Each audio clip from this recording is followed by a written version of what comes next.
আলহামদুলিল্লাহ আলহামদুলিল্লাহ আলহামদুলিল্লাহ আল্লাহ পাকের কাছে লাখ কোটি শুকরিয়া। আলহামদুলিল্লাহ বেঁচে আছি, সুস্থ আছি, সুন্দর আছি, এই জন্য আবার দিল থেকে শুকরিয়া আলহামদুলিল্লাহ।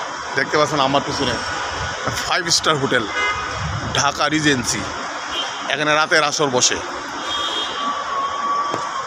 কত মানুষ কতভাবে টাকা কামায়, এবং যারা অবৈধ পন্থা টাকা কামায় এবং যাদের প্রচুর হোটেল টাকা আছে, বৈধ পন্থাও যাদের আছে, তো বৈধ টাকাটা খরচ করতে তার মায়া লাগবে।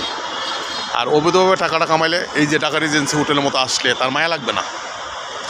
টাকায় কথা আছে, টাকায় উড়ে, যা উড়িতেছি তাই ধরিতেছি।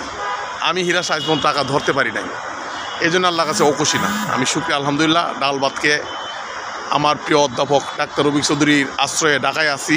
আমার দাদাও, এই যার বিল্ডিং থেকে আমি কথা বলতেছি, উনি হলেন আমাদের ধর্মবাসা উপজেলার কৃতি সন্তান অধ্যাপক ডাক্তার রফিক চৌধুরী। ওনার বাসা 7 তলা, ঢাকা শহরে আমার আশ্রয়দাতা। ওনার বাসা থেকে আমি কথা বলছি, বাসা একদম 7 তলার উপরে, 8 তলা, 7 তলার উপরে আমি 8 তলা ছাদে থেকে কথা বলছি। আজ 5/1/2025 সাল, রোজ রবিবার। আমি এখন রাজধানী ঢাকায় আছি। দেখতে পাচ্ছেন বন্ধুরা, লক্ষ লক্ষ বিল্ডিং, কোটি কোটি মানুষ, লক্ষ লক্ষ গাড়ি, লক্ষ লক্ষ নারী, সব ঢাকায়। মসজিদ, হ্যাঁ মসজিদের শহর বলা হয় ঢাকা শহরকে। তখন আসরে আজান হবে, দেখবেন সারা শহরে আওয়াজ, একটা আজানের আওয়াজ, আল্লাহু আকবার, আল্লাহ মহান, আল্লাহু আকবার, আল্লাহু আকবার, আল্লাহ মহান, আল্লাহ মহান, আল্লাহ বড়, আল্লাহ বড়। সে আল্লাহর কাছে ফিরে যাব। দুনিয়া থাকার জায়গা না। চাহিদা কমান তো টেনশন কমান। যার চাহিদা বেশি তার টেনশন বেশি। চাহিদা যার কম তার টেনশন কম। তো বন্ধুরা, চাহিদা সবারই আছে, আমারও আছে। তবে আমি অল্পের মধ্যে পুষ্পাশে চলার চেষ্টা করি, যারা অনেক টাকাওয়ালারাও এটা পারবে না এভাবে চলতে। আমি হীরা সাবিক চলতে সিগারেট খাই না, চা খাই না, পান খাই না, বাজে কোনো আড্ডা দিই না, বাজে কোনো ফ্রেন্ড নাই, ধর্মবাসা বাজে ফ্রেন্ড নাই, আমার ঢাকা শহরে কোনো বাজে বন্ধু নাই। এই জন্য দিল থেকে শুকরিয়া আলহামদুলিল্লাহ। বন্ধুরা সকলেই ভালো থাকবেন, যে যে অবস্থা আছে সুখে থাকবেন, শান্তিতে থাকবেন, নিরাপদে থাকবেন। আর আল্লাহ শুকরিয়া আদায় করবেন যে যাকে যেভাবে রাখে, আল্লাহ যেন ভালো রাখেন। আল্লাহর কাছে আল্লাহকে ডাকবেন।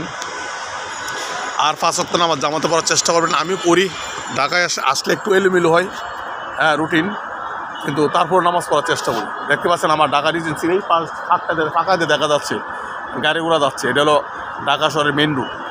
মেন রুটের পাশেই বাসা, বেশি দূরে নয়, এই 100 গজ দূরে আছে, মানে সবুজ 100 গজ, 1 থেকে 150 গজ দূরে আছে আমি। এই মেন রুট থেকে 1 থেকে 150 গজ দূরে, এর বেশি হবে না। এই যে দেখেন, এই যে মেন রুট, ওই যে দেখা যায় গাড়ি যাচ্ছে।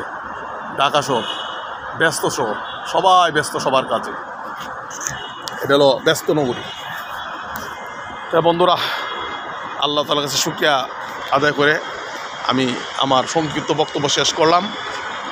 একটি কথা মনে রাখবেন, ক্ষমতা চিরস্থায়ী না, সৌন্দর্য চিরস্থায়ী না, সম্পদ চিরস্থায়ী না। এই যে দেখেন আমার চুল কমে যাচ্ছে, ইচ্ছে করে কমাই নাই। আমি বৃদ্ধ দিকে যাচ্ছি, মৃত্যুর দিকে এগিয়ে যাচ্ছি। কেউ ইচ্ছা করে মৃত্যুবরণ করে না, চাইলেও কেউ, হ্যাঁ তবে যারা আত্মহত্যা করে তারা ধ্বংসকারী, নিজের জীবনটা ধ্বংস হলো। এই কাজ কখনও কেউ করবেন না। অর্থাৎ আল্লাহর কাছে যে ব্যবস্থা আছেন, মানসিকভাবে, তারপরে যাতে শারীরিকভাবে ভালো থাকতে পারি, এই জন্য আল্লাহর কাছে বেশি বেশি ডাকতে হবে। নবী রাসূলকে স্মরণ রাসূলকে স্মরণ করতে হবে, আল্লাহকে স্মরণ করতে হবে। আল্লাহ হলো মহান, আল্লাহ দয়ালু, আল্লাহ মেহেরবান, সৃষ্টিকর্তা, হায়াতের মালিক, মৌতের মালিক। সে আল্লাহর কাছে ফিরে যাব। সম্পদ যেহেতু চিরস্থায়ী না, ক্ষমতা চিরস্থায়ী না, আমিও আপনিও চিরস্থায়ী না, সব ক্ষণস্থায়ী দুনিয়ায়। হ্যাঁ, কোনো বাহাদুরি করবেন না, কোনো কিছু অহংকার করবেন না, অহংকার অধপতনের মূল। বন্ধুরা দেখেন, এই যে ঢাকা শহর ব্যস্ত শহর। ভালো থাকবেন বন্ধুরা, সুস্থ থাকবেন, সুন্দর থাকবেন, সুখী থাকবেন, শান্তি থাকবেন।